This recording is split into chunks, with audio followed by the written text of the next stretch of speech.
मेरे पापा की औकात। 7 दिनों की छुट्टियां बिताकर जब मैं ससुराल पहुंची तो पति घर के सामने स्वागत में खड़े थे। अंदर प्रवेश किया, छोटे से गराज में चमचमाती गाड़ी खड़ी थी, स्विफ्ट डिज़ायर। मैंने आंखों ही आंखों में पति से प्रश्न किया तो उन्होंने गाड़ी की चाबियां थमाकर कहा, कल से तुम इसी गाड़ी में कॉलेज जाओगी प्रोफेसर साहिबा। Oh my God! खुशी इतनी थी कि मुझसे कुछ और निकला ही नहीं। बस जोश और भावेश में मैं तहसीलदार साहब को एक जोरदार झप्पी दे दी और उनसे लिपट गई। उनके गिफ्ट देने का तरीका अजीब हुआ करता है, सब कुछ चुपचाप और अचानक। खुद के पास पुरानी इंडिगो है, मेरे लिए और भी महंगी कार खरीद लाए। 6 साल की शादीशुदा ज़िंदगी में इस आदमी ने न जाने कितने गिफ्ट दिए। गिनती करती हूँ तो थक जाती हूँ। ईमानदार हैं, रिश्वत नहीं लेते, मगर खर्चीले इतने कि उधार के पैसे लेकर गिफ्ट खरीद कर लाते हैं। लंबी सी झप्पी के बाद मैं अलग हुई गाड़ी का निरीक्षण करने लगी। मेरा पसंदीदा कलर था, बहुत सुंदर थी। फिर नज़र उस जगह गई जहाँ स्कूटी खड़ी रहती है। हालांकि वो जगह खाली थी। स्कूटी कहाँ है? मैंने चिल्लाकर पूछा। बेच दी। मैं क्या करना अब उस जुगाड़ का? पार्किंग में इतनी जगह ही नहीं थी। मुझसे बिना पूछे बेच दी तुमने? एक स्कूटी ही तो थी पुरानी सी, गुस्सा क्यों होती हो? उसने भावहीन स्वर में कहा। तो मैं चिल्ला पड़ी। स्कूटी नहीं थी वो, मेरी ज़िंदगी थी। मेरी धड़कनें बसती थीं उसमें। मेरे पापा की इकलौती निशानी थी मेरे पास। मैं तुम्हें तुम्हारे तोहफे का सम्मान करती हूँ, मगर उस स्कूटी के बिना पे नहीं। मुझे नहीं चाहिए तुम्हारी गाड़ी। तुमने मेरी सबसे प्यारी चीज़ बेच दी, वो भी बिना मुझसे पूछे। मैं रो पड़ी। शोर सुनकर मेरी सास बाहर निकल आई। उन्होंने मेरे सर पर हाथ फेरा तो मेरी रुलाई फूट पड़ी। रो मत बेटा, मैंने तो इसे चाहते हुए पहले कहा था कि बहू से पूछ ले, एक बार बहू से तो पूछ ले। मगर बेटा बड़ा हो गया है, तहसीलदार माँ की बातें कहाँ सुनेगा। मगर तू रो मत। और तू खड़ा खड़ा अब क्या देख रहा है? वापस ला स्कूटी को। तहसीलदार साहब गर्दन झुकाकर आए मेरे पास। रोते हुए नहीं देखा था मुझे पहले कभी। प्यार जो बेइंतहा करते थे। याचना भरे स्वर में बोले, सॉरी यार, मुझे क्या पता था कि तो स्कूटी तेरे दिल की इतने करीब है। मैंने तो कबाड़ी को बेचा है, सिर्फ 7,000 में। वो मामूली पैसे भी मेरे किस काम के थे, यूं ही बेच दिया। गाड़ी मिलने के बाद उसका क्या करोगी? तुम्हें खुशी देनी चाहिए थी, आंसू नहीं। अभी जाकर लाता हूँ। फिर वो चले गए। मैं अपने कमरे में आकर बैठ गई, चड़वट सी। पति का भी वो क्या दोष था? हाँ, 1-2 बार उन्होंने कहा था कि ऐसे बेचकर नई ले लो।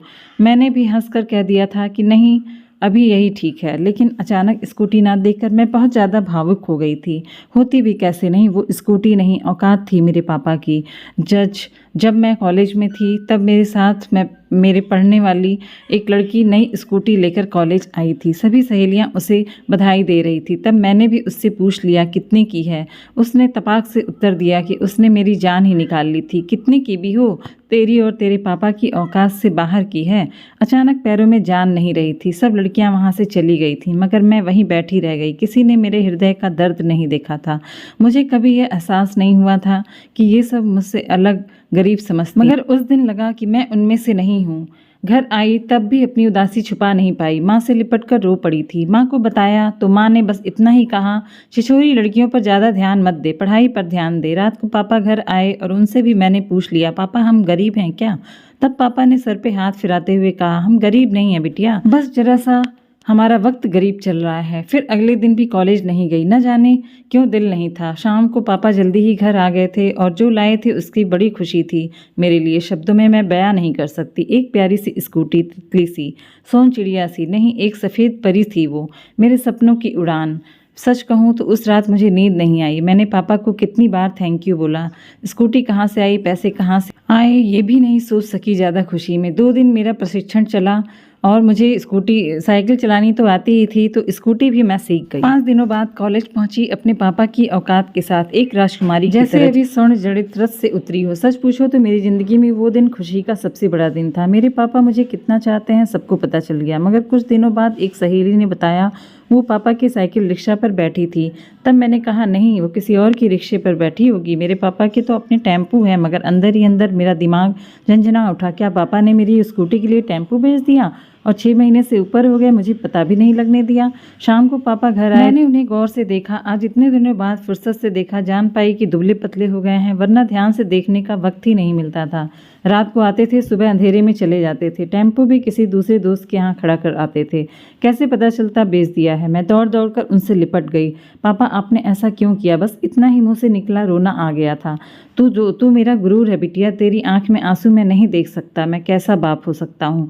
चिंता ना कर, पर मैंने बेचा नहीं है, कुछ ही महीने में छुड़ा लूँगा। आप दुनिया के बेस्ट पापा हो। इसे सिद्ध करना ज़रूरी कहाँ था? मैंने स्कूटी मांगी कब थी? क्यों किया आपने ऐसा? 6 महीने से पैरों पे सवारियाँ ढोई आपने। ओ पापा, आप कितनी तकलीफ़ झेली मेरे लिए। मैं पागल, कुछ समझ ही नहीं पाई और दहाड़े मारकर रोने लगे। फिर हम सब रोने लगे, दोनों छोटे भाई, मेरी मम्मी थी। पता नहीं कब तक रोते रहे। वो स्कूटी नहीं थी मेरे लिए, मेरे पापा के खून से सिंचा हुआ उड़न खटोला था मेरा, और उसे किसी कबाड़ी को बेच दिया। दुख तो होगा ही। अचानक मेरी तंद्रा टूटी, एक जानी पहचानी सी आवाज़ कानों में पड़ी, फट फट फट। फिर मेरा उड़न खटोला मेरे पतिदेव यानी तहसीलदार साहब चलाकर ला रहे थे, और चलाते हुए एकदम बुद्धू लग रहे थे, मगर प्यारे से बुद्धू, मुझे बेइंतहा चाहने वाले राजकुमार बुद्धू। आपको कहानी अच्छी लगी हो तो ज़रूर सब्सक्राइब करें और अपनी राय कमेंट बॉक्स में दें। आप कितने उम्र के लोग देख रहे हैं इस वीडियो को, अपनी उम्र अपने कमेंट बॉक्स में ज़रूर दें। Thank you for watching. जय हिंद, जय भारत।